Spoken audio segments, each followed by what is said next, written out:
आयुक्तालय कॉलेज शिक्षा राजस्थान के इस प्लेटफॉर्म ज्ञान सुधा सक्सेस साथी में एक बार फिर से आपका स्वागत है। आइए करते हैं कुछ जैम केमिस्ट्री के एमसीक्यूज रिएक्शन मैकेनिज्म से संबंधित। पहला क्वेश्चन जो हमारी स्क्रीन पे है वो SN1 रिएक्शन से ताल्लुक़ रखता है।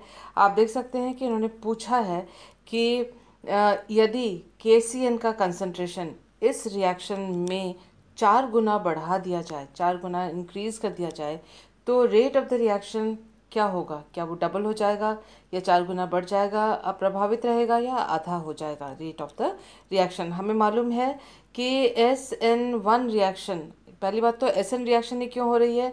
SN रिएक्शन इसलिए क्योंकि यहाँ जो Cl की जगह यहाँ पर CN आ गया है, तो न्यूक्लियोफाइल सब्स्टिट्यूट या प्रतिस्थापित हुआ है। SN1 रिएक्शन तब होता है जब जो कार्बन है वो टर्शरी कार्बन हो या उसमें स्टेरिक एंडरेंस ज़्यादा हो। तो यहाँ देख सकते हैं जिस कार्बन पर प्रतिस्थापन हो रहा है, Cl की जगह CN आके जुड़ रहा है, उसमें एक बड़ा ग्रुप और ये 2 और ग्रुप जुड़े हुए हैं। तो कुल मिला के इसमें 3 अल्काइल ग्रुप जुड़े हुए हैं, टर्शरी कार्बन है। तो अगर वो न्यूक्लियोफिलिक सब्स्टिट्यूशन देता है तो वह SN1 सब्स्टिट्यूशन देगा। SN1 की जो रेट है, इसकी जो रेट है वह डायरेक्टली प्रोपोर्शनल है rate concentration of the substrate, यानी जिस मॉलिक्यूल पर रिएक्शन हो रही है, इस पर सब्स्टिट्यूशन हो रहा है, इसकी सांद्रता पर ही रेट निर्भर करेगी। अगर ये वाली बात है तो चाहे KCN का कंसंट्रेशन कितना भी आप चेंज कर दें, रेट में कोई परिवर्तन नहीं आएगा, क्योंकि रेट डिटरमिनिंग स्टेप यानी स्लो स्टेप यानी RDS में इस तरह से कार्बोकैटायन बनता है। और इस रेट डिटरमिनिंग स्टेप में, जैसा कि आप देख रहे हैं, इस सबस्ट्रेट के अलावा कोई और मॉलिक्यूल भाग नहीं ले रहा है।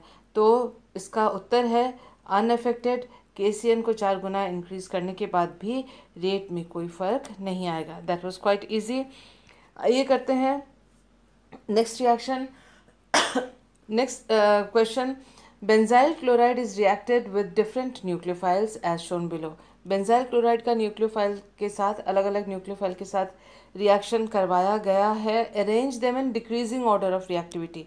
घटते हुए क्रम में, इनके अभिक्रियाशीलता के घटते हुए क्रम में इसको व्यवस्थित कीजिए, ये कहा गया है। हमें जो इसमें फोकस करना है कि ये न्यूक्लियोफाइल्स कौन से हैं, उसके ऊपर हमें ध्यान देना है। बेंजाइल क्लोराइड या कोई और सबस्ट्रेट के ऊपर ध्यान नहीं देना है, क्योंकि न्यूक्लियोफाइल्स की रिएक्टिविटी पूछी गई है।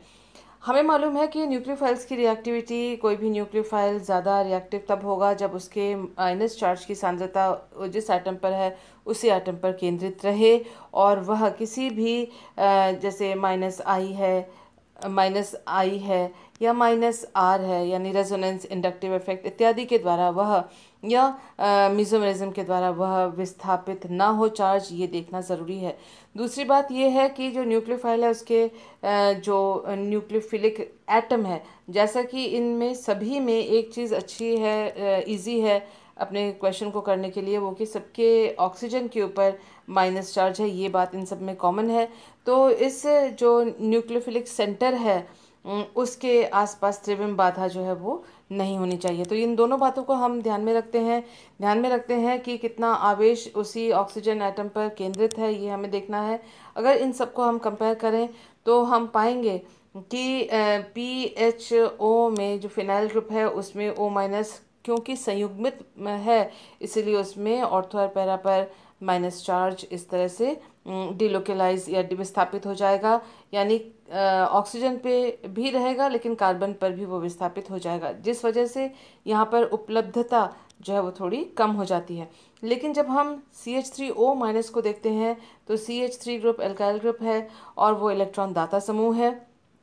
तो हम देख सकते हैं कि जैसे वो इलेक्ट्रॉन देगा तो ऑक्सीजन के ऊपर जो नेगेटिव चार्ज है, आवेश है, उसकी सांद्रता, उपलब्धता बढ़ जाएगी। तो ऐसे में इसकी न्यूक्लियोफिलिसिटी भी बढ़ जाएगी। OH- की बात अगर करें, ऑक्सीजन के ऊपर माइनस चार्ज है और कोई भी ऐसा इसमें मैकेनिज्म या प्रोसेस, ऐसा कुछ भी प्रतिस्थापित, ऐसा कुछ भी नहीं है जिससे कि इसको या तो विस्थापित कर दे या इसकी सांद्रता को बढ़ा दे। ये बात हमें ध्यान में रखनी है। जब हम इस तरह से एसीटेट ग्रुप और हम फिनॉक्साइड आयन के जो डीलोकलाइजेशन ऑफ इलेक्ट्रॉन्स, जैसे इलेक्ट्रॉन यहाँ पर डीलोकलाइज हो रहे हैं, विस्थापित हो रहे हैं, इसमें भी विस्थापित हो रहे हैं, इन दोनों की अगर हम तुलना करें तो हम ये देखेंगे कि इसमें जो माइनस चार्ज है वो दो ऑक्सीजन के बीच ये विस्थापित हो रहा है, और इस केस में जो माइनस चार्ज है वह ऑक्सीजन और कार्बन के बीच में साझा हो रहा है।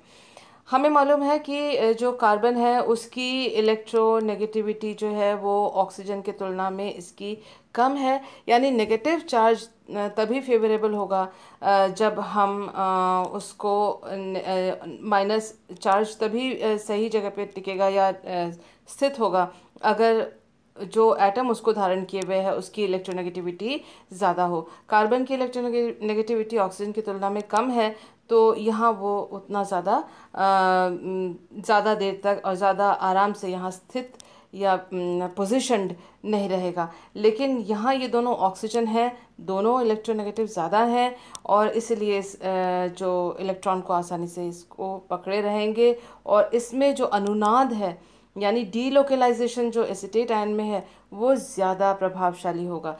यहाँ जो अनुनाद है वो उतना प्रभावशाली नहीं होगा, क्योंकि यहाँ माइनस चार्ज जो है वो कार्बन एटम के ऊपर डीलोकलाइज या विस्थापित हो रहा है। इस बात को अपने को ध्यान में रखना है। हमें अब ये मालूम है कि ये ज़्यादा विस्थापित, यहाँ जो विस्थापन है वो ज़्यादा प्रभावशाली है, यहाँ विस्थापन उतना ज़्यादा प्रभावशाली नहीं है। और हमें मालूम है कि अगर कोई आवेश विस्थापित हो जाता है तो वो न्यूक्लियोफाइल के रूप में ज़्यादा कारगर, ज़्यादा रिएक्टिव, ज़्यादा प्रभावशाली नहीं होता। अगर विस्थापन इलेक्ट्रॉन्स का उतना प्रभावशाली नहीं है तो इसकी न्यूक्लियोफिलिसिटी या इसकी अभिक्रियाशीलता एज न्यूक्लियोफाइल अधिक होगी। तो अगर हमें ये मालूम है और ये चार ऑप्शंस हमको दिए हुए हैं, तो हम देखते ही पता कर सकते हैं कि जैसे फर्स्ट ऑप्शन CH3O माइनस है, ये इलेक्ट्रॉन दाता समूह है, ऑक्सीजन के ऊपर इलेक्ट्रॉन की सांद्रता ज़्यादा होगी, और इन सभी ऑप्शंस में कहीं CH3O माइनस को पहले नंबर पे नहीं दिया हुआ है, तो हम देखते ही इसको टिक कर सकते हैं एज करेक्ट आंसर। अब जो हमने इतनी डिस्कशन की वो इसलिए ताकि आगे कोई एग्जामिनेशन हो या कोई क्वेश्चन आप सॉल्व करें तो उसमें आपको सहायता मिले। लेकिन अगर आप एग्जामिनेशन में बैठकर इसको सॉल्व कर रहे हैं, जैसे ही CH3O माइनस देखा आपने कि केवल इसी में है बाकी कहीं नहीं है, तो उसका मतलब आप आगे सोचें ही नहीं इनके बारे में, आप सीधे इसको टिक करके आगे बढ़ जाएं। तो so this was the correct answer and quite easy. Let's do the next question. हमारे पास जो नेक्स्ट क्वेश्चन है वो है rate of nitration of the following aromatic compound decreases in the order. ये हमें कुछ एरोमेटिक कंपाउंड दिए हुए हैं और इनमें हमें पूछा है नाइट्रेशन। नाइट्रेशन जो होता है नाइट्रोनियम आयन से, यानी एक इलेक्ट्रोफिलिक सब्स्टिट्यूशन की बात कही जा रही है। इलेक्ट्रोफाइल इसमें अटैक करेगा इन एरोमेटिक रिंग के कार्बन पर, लेकिन इलेक्ट्रोफाइल तभी आक्रमण उस जगह पे करेगा जहाँ पर इलेक्ट्रॉन की सांद्रता या इलेक्ट्रॉन की उपलब्धता ज़्यादा हो। तो हमें ये पूछा है कि इन चारों कंपाउंड्स में से किस पर नाइट्रेशन बहुत तेज़ी से होगा। देखते ही हम पता कर सकते हैं कि बेंजीन और टॉल्यूइन है। ये रहा बेंजीन और टॉल्यूइन का स्ट्रक्चर। बेंजीन पर कोई समूह नहीं जुड़ा हुआ है, जबकि हम देख सकते हैं टॉल्यूइन पर एक इलेक्ट्रॉन दाता समूह जुड़ा हुआ है। आक्रमण किसका होना है? इलेक्ट्रोफाइल का। जाएगा कहाँ? जहाँ इलेक्ट्रॉन की सांद्रता ज़्यादा हो। तो अगर इन दोनों की बात करें तो बेंजीन रिंग पर इलेक्ट्रॉन की सांद्रता किस में ज़्यादा है? क्योंकि ये इलेक्ट्रॉन दाता समूह है, तो यहाँ जो बेंजीन रिंग है उस पर इलेक्ट्रॉन की सांद्रता अधिक है, यानी इलेक्ट्रोफाइल का आक्रमण इसमें ज़्यादा होगा। तो इसका नंबर क्या है? इसका नंबर है यहाँ पर 4। इसका नंबर क्या है? 1। तो हम देख सकते हैं कि हम वही ऑप्शन चुने जिसमें 4 में ज़्यादा तेज़ी से रिएक्शन हो रही हो, और डिक्रीजिंग ऑर्डर यानी सबसे अधिक तीव्रता से जो फास्ट रिएक्शन होगी वो इधर लिखी जाएगी, और जो स्लो रिएक्शन होगी वो आखिरी तरफ लिखी जाएगी, लास्ट की तरफ लिखी जाएगी। तो 4 का नंबर पहले होना चाहिए और उससे कम जो है रिएक्शन 1 पर होनी चाहिए। तो ये हम ढूंढ लेते हैं कहाँ पर है, इसमें है और इसमें है। इसमें 1 की ज़्यादा दिखाई है तो गलत, और इसमें भी 1 की ज़्यादा दिखाई है तो गलत। तो सी और डी को हमने कैंसिल कर दिया, बचा है हमारे पास 1 और 2। हम ये जानते हैं पीरियडियन के ऊपर काफ़ी क्वेश्चंस आते हैं जैम और नेट दोनों एग्जामिनेशंस में। तो हमें ये मालूम है कि जो पीरियडियन पे इलेक्ट्रोफाइल का जो आक्रमण होता है वो मुश्किल से होता है, स्लो रिएक्शन होता है, क्योंकि नाइट्रोजन पर लोन पेयर ऑफ इलेक्ट्रॉन है और पीरियडियन पर नाइट्रोजन से ही इलेक्ट्रोफाइल आके इससे जुड़ जाता है, और रिंग के कार्बन के ऊपर इलेक्ट्रोफाइल का आक्रमण नहीं हो पाता, और ओवरऑल रिएक्शन भी इसकी इलेक्ट्रॉन्स नहीं के साथ इलेक्ट्रोफाइल्स के साथ कम है। हम बात कर रहे हैं नाइट्रेशन की, जो कि यहाँ पर बड़ी मुश्किल होगी। थायोफीन की जो नाइट्रेशन है वो काफ़ी तेज़ गति से होती है। थायोफीन की अभिक्रियाशीलता बेंजीन और टॉल्वीन से ज़्यादा होती है, क्योंकि थायोफीन का जो रेजोनेंस एनर्जी है वह टॉल्वीन और बेंजीन की तुलना में कम है और रिएक्टिविटी इसकी ज़्यादा है। तो उसका मतलब अगर हम बात कर रहे हैं नंबर 3 और नंबर 2 की, तो नंबर 2 का नंबर पीछे आना चाहिए, या रेट इसकी घटी भी होनी चाहिए, और थायोफीन का रेट जो है वो हाई होना चाहिए। तो नंबर 3 जो है वो पहले आएगा और नंबर 4 बाद में आएगा। तो देखिए आप देख सकते हैं नंबर 4 को सबसे पहले किया हुआ है इन्होंने, सॉरी नंबर 3 और नंबर 2 के बीच की बात कर रही थी। तो यहाँ आप देख सकते हैं थायोफीन को यहाँ पर इन्होंने पीछे किया हुआ है और यहाँ थायोफीन को पहले किया हुआ है, और चौथे नंबर पर यहाँ पर पिरिडीन दोनों में ही है, सिर्फ अंतर जो है इस थायोफीन के पोजीशन पे थी। तो थायोफीन की जो रिएक्शन है बेंजीन और टॉल्वीन से अधिक है, इसलिए ये जो ऑप्शन है वो करेक्ट है, और क्योंकि थायोफीन को पीछे लिखा हुआ है तो this option is wrong option. So the answer is option B. आइए देखते हैं नेक्स्ट इन्फॉर्मेशन। देखिए ग्रिग्नार्ड रिएजेंट के ऊपर भी बहुत सारे क्वेश्चंस आते हैं नेट और जेआरएफ दोनों के अंदर, और हमें मालूम है कि ग्रिग्नार्ड रिएजेंट जो हमें जो कॉमन रिएक्शन है वो ये मालूम है कि कार्बोनाइल जो कार्बन है उस पर जो एल्काइल पार्ट है वो जुड़ जाता है और मैग्नीशियम ऑक्सीजन के ऊपर जुड़ जाता है। ग्रिग्नार्ड रिएजेंट्स जो है वो 1,4 एडिशन भी देते हैं, या 1, 2, 3 और 4। ये जो नंबरिंग है IUPAC नंबरिंग के हिसाब से नहीं है, यह नंबरिंग जो है वह रिएक्शन मैकेनिज्म को समझने के अनुसार है। तो जब भी अगर एग्जामिनेशन में आप कभी इस तरह से 1, 2, 3, 4 देखते हैं तो IUPAC नंबर नहीं होती है। चलिए हम देख लेते हैं कि 1, 4 एडिशन कब होता है और 1, 2 एडिशन कब होता है। देखिए जब त्रिविम बाधा ज़्यादा हो तो 1, 2 एडिशन कई बार होता है, और सबसे बड़ी बात यह है कि यहाँ जो मैग्नीशियम है वो हार्ड एसिड है, इसीलिए वो ऑक्सीजन पे जाके जुड़ता है, और ये जो एल्काइल ग्रुप है वो कार्बन पे जाके जुड़ता है। लेकिन अगर ट्रांसमेटिलेशन हो जाए, यानी मैग्नीशियम की जगह अगर कॉपर जैसा सॉफ्ट एसिड जुड़ जाए, तो ये बात पलट भी सकती है। तो आइए देखते हैं इसी सिलसिले में एक और इन्फॉर्मेशन। देखिए ये ग्रिग्नार्ड रिएजेंट है, एल्काइल मैग्नीशियम ब्रोमाइड है ये, और कॉपर क्लोराइड के साथ इसको यूज़ किया गया है। आप देख सकते हैं कि चौथा जो कार्बन है इस सिस्टम में, alpha beta unsaturated carbonyl system में जो चौथा कार्बन है उस पर जाके ये जो ग्रिग्नार्ड रिएजेंट का जो एल्काइल ग्रुप था, या फिर आप कह सकते हैं जो अब कॉपर के साथ ट्रांसमेटिलेशन मीन्स मेटल के साथ इसका एक्सचेंज हो गया है। ये मैग्नीशियम के साथ जो मिथाइल ग्रुप जुड़ा हुआ था वो अब कॉपर के साथ जुड़ा हुआ है, तो कॉपर की वजह से चौथे कार्बन पर एडिशन रिएक्शन होती है, एक्सक्यूज मी। और आप देख सकते हैं कि MgBrCl ये आपस में एक कंपाउंड बनाते हैं, लेकिन उसके बाद फिर दोबारा MgBr और CuCl इस तरह से आपको वापस प्राप्त होते हैं, और मैग्नीशियम जो है ऑक्सीजन के साथ जाके जुड़ता है। तो इस तरह से आप देख सक रहे हैं कि कॉपर की प्रेजेंस में कार्बोनाइल कार्बन पे 1, 2 एडिशन ना होकर चौथे नंबर कार्बन पर एडिशन हो जाता है। आगे अगर आप इसका हाइड्रोलिसिस करते हैं तो इनॉल मिलेगा, और इनॉल का फिर टॉटोमेरिज्म होके कीटो ग्रुप मिल जाएगा, ये आपको पता है। लेकिन इस पोजीशन पे अगर रुककर आप हाइड्रोलिसिस इसका न करें तो दूसरे रिएक्शन भी संभव हैं। आइए देख लेते हैं जो नेक्स्ट इन्फॉर्मेशन हमें जाननी ज़रूरी है या दोहरानी या याद रखनी ज़रूरी है, दैट इज़ बेयर विलिगर ऑक्सीडेशन, जो कि पेरोक्साइड के द्वारा होता है। और ये देखिए जो कीटो ग्रुप है जिसपे ये दोनों जो एल्काइल ग्रुप हैं वो एक समान है, उसके साथ जब बेयर विलिगर ऑक्सीडेशन पैरासिट के साथ किया गया है तो हमको मिला है एस्टर। और क्योंकि ये दोनों ग्रुप समान है तो यहाँ आर लगे चाहे यहाँ ऑक्सीजन के साथ आर लगे, वो उसमें कोई फ़र्क नहीं आता।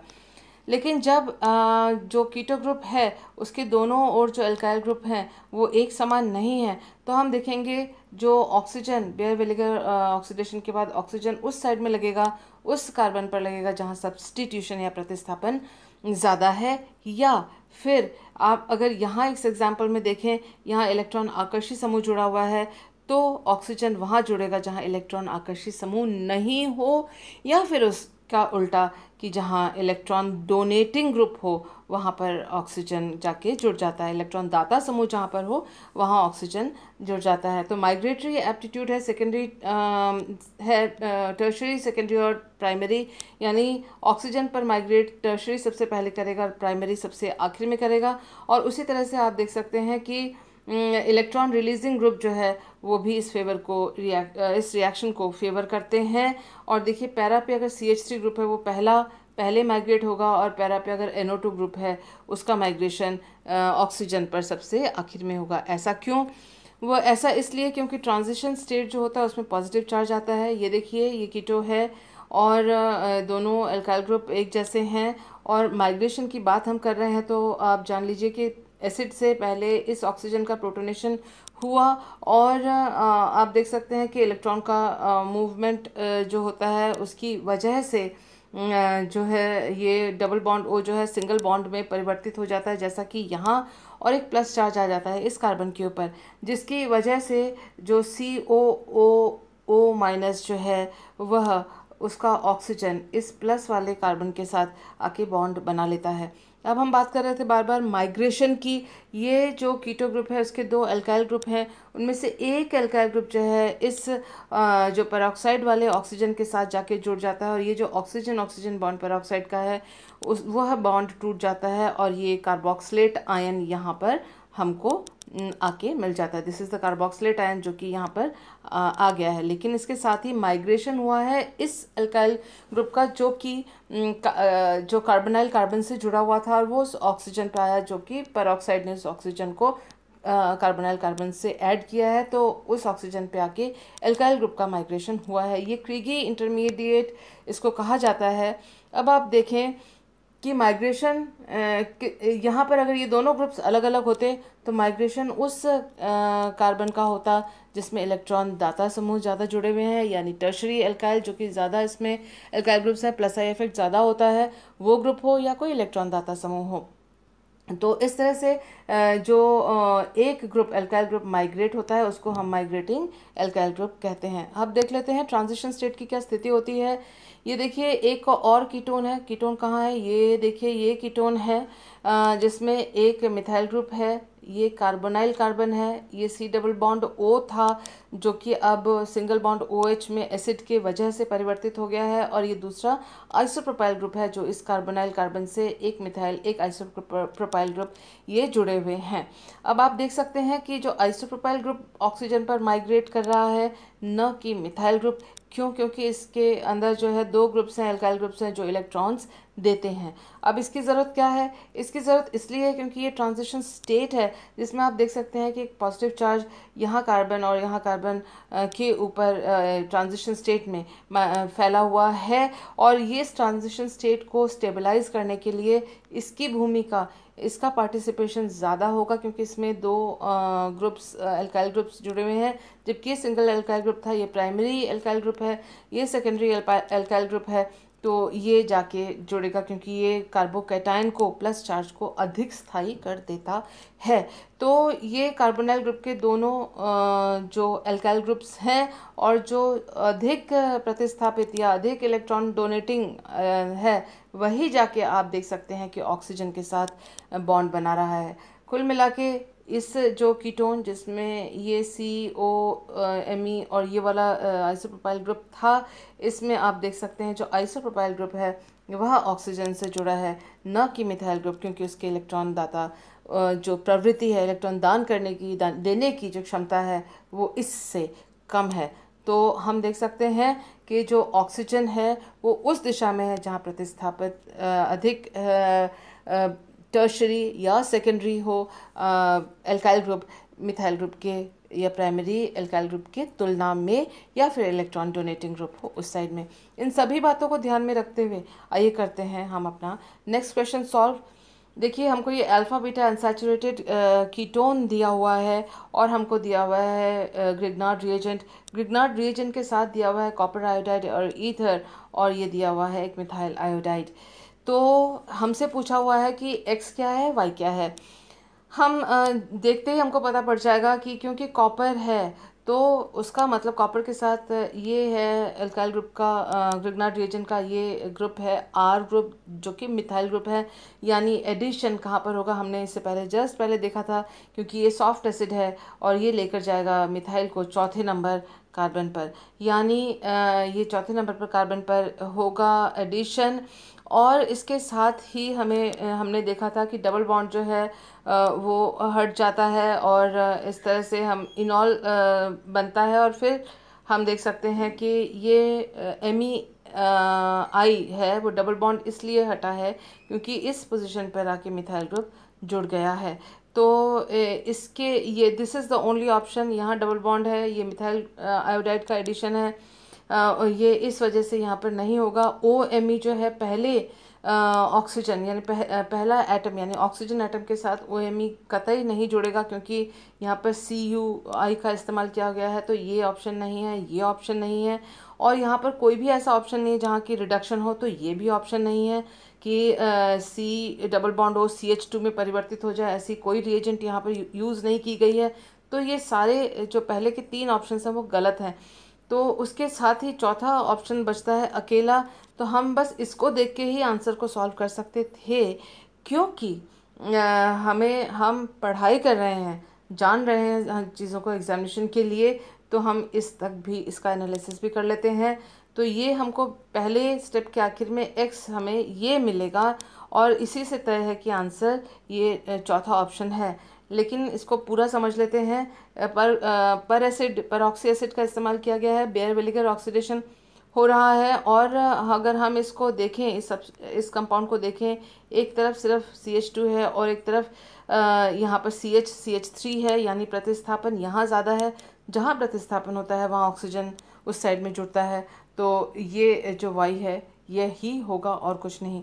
तो इस तरह से हम पहले इस कॉपर को देखते ही हमको पता था कि ये this is the correct option, क्योंकि एक्स इसी में ऐसा है और बाकी ये वाला एक्स इन तीनों में कहीं पर भी नहीं दिया हुआ है, तीनों कैंसिल, और दिस इज़ राइट ऑप्शन। इसको हम देख लेते हैं एक बार।